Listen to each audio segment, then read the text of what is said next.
अब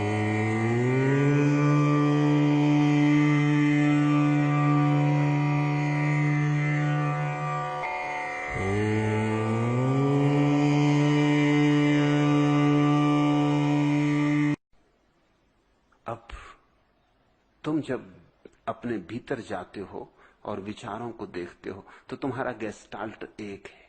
एक विचार गया कि तुम बीच में जो थोड़ा सा अंतराल आता उसे नहीं देखते, दूसरा विचार आया उसको देखते हो। तुमने ध्यान ही नहीं दिया होगा जब तुम किताब पढ़ते हो कि दो शब्दों के बीच में खाली जगह भी है, या दो पंक्तियों के बीच में भी खाली कागज है। तुम तो बस शब्दों से छलांग लगाते चले जाते हो। एक छोटा बच्चा रास्ते के किनारे खड़ा है, उसे रास्ता पार करना है, बड़ी देर से खड़ा है। एक आदमी जो उसे देख रहा है, एक दुकानदार, उसने पूछा कि बेटा बात क्या, तू बहुत देर से यहां खड़ा हुआ है, तुझे उस तरफ जाना है तो मैं पहुंचा दूं। उसने कहा उस तरफ मुझे जाना है, लेकिन मैं देख रहा हूं कि जब खाली स्थान आए तो मैं निकल जाऊं। जब खाली स्थान मेरे सामने से गुजरे तो मैं निकल जाऊं। तुमने इस तरह नहीं सोचा होगा। तुम कार गुजरी, बस गुजरी, ट्रक गुजरा, ये तुम देखते हो। खाली स्थान गुजरता ऐसा तुम नहीं देखते। जब बस नहीं गुजरती तो जो रह जाता है खाली स्थान, तुम उसमें से गुजर जाते हो। मगर उस बच्चे ने कहा कि जब खाली स्थान आया, कभी तो कार आ रही है, कभी ट्रक आ रहा, कभी बस आ रही, खाली स्थान आ ही नहीं रहा। जैसे ही खाली स्थान आएगा मैं निकल जाऊंगा। और बिना खाली स्थान के कैसे निकल सकता हूं?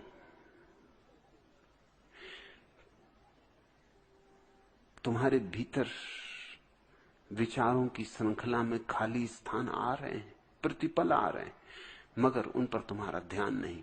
तुम्हारा गेस्टाल्ट बंध गया है। और इसीलिए साक्षी का अद्भुत सूत्र है ध्यान के लिए।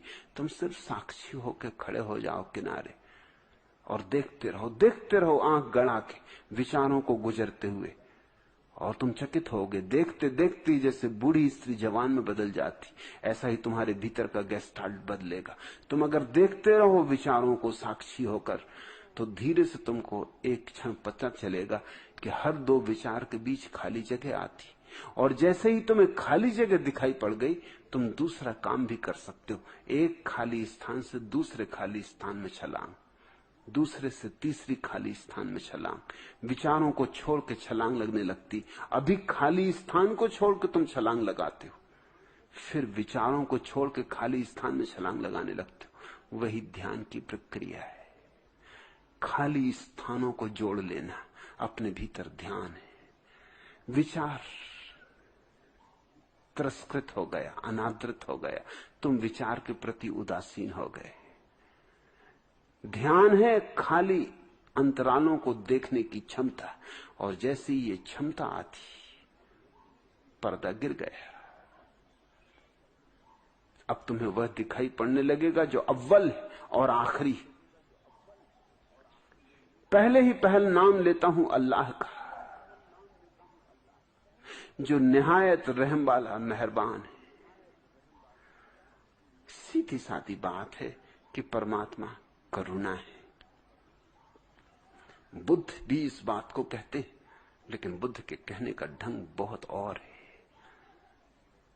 वो एक सुसंस्कृत दार्शनिक का ढंग है।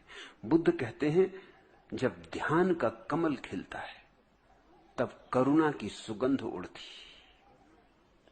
करुणा अंतिम उपलब्धि है समाधि की, और समाधि की कसौटी भी। जिसके जीवन में करुणा प्रकट हो, समझना कि उसे समाधि मिली।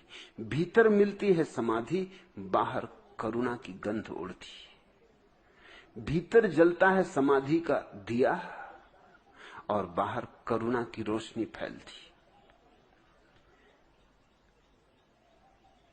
यही बात मोहम्मद अपने सीधे साधे ढंग से कह रहे हैं कि वह जो परमात्मा है, वह जो अव्वल है, वो जो पहले है और आखिरी, जिसका कोई नाम नहीं, लेकिन फिर भी जिसको नाम देना होगा, नहीं तो हम कैसे उसका स्मरण करें। वो निहायत रहम वाला मेहरबान है, वह महाकरुणा है। और इसमें इस बात की भी उद्घोषणा है कि भयभीत ना हो अपनी गलतियों से। उसकी करुणा तुम्हारी गलतियों से बहुत बड़ी है। डरो ना अपने पापों से, नाहक के पश्चाताप में मत पड़ो। तुम आदमी हो, भूल चूक स्वाभाविक है, लेकिन भूल चूक को तूल मत दो, तिल का ताड़ ना बनाओ। अक्सर तथाकथित धार्मिक व्यक्ति तिल के ताड़ बना लेते हैं। छोटी सी भूल को भी बहुत गुब्बारे की तरह फुलाते चले जाते। छोटी सी भूल को भी बड़ा करके दिखाने लगते, उसमें भी अहंकार है। अगस्तीन की प्रसिद्ध किताब है कन्फेशन।